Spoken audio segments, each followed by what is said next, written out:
இந்தியாவில் முதல் முறையாக தேசிய அளவிலான குதிரையேற்ற லீக் போட்டி கோவையில் துவங்கியது.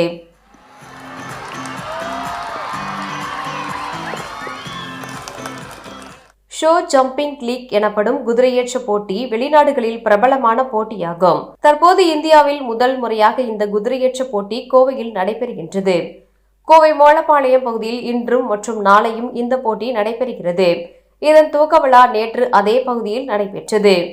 இதனை நீலகிரி பாராளுமன்ற உறுப்பினர் ஆர். ராசா துவக்கி வைத்தார். மேலும் நிகழ்வில் முன்னாள் அதிமுக அமைச்சர் எஸ். வேலுமணியின் சகோதரர் அன்பரசன், திமுக தொழில்நுட்ப அணி மகேந்திரன் ஆகியோர் கலந்து கொண்டு அனைவரும் ஒரே இடத்தில் அமர்ந்து போட்டியின் துவக்க நிகழ்ச்சியை கண்டு களித்தனர்.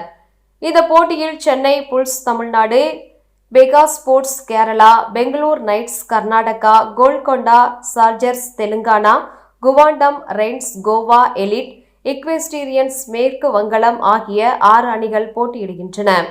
இந்த நிகழ்வில் உரையாற்றிய ஆர். ராசா, இந்த போட்டியானது கொங்கு மண்டலத்திற்கு சிறப்பு சேர்த்துள்ளதாகவும் இதனை நடத்துவதற்கு தனது வாழ்த்துக்களையும் தெரிவித்துக் கொள்வதாகவும் கூறினார்.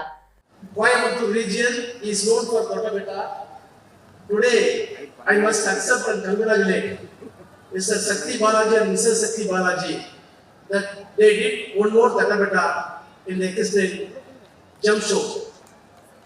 Really, it is a remarkable historical embodiment for our Kongu region. The show that has been played here will have its own impact throughout the country, even across the world. I sincerely wish my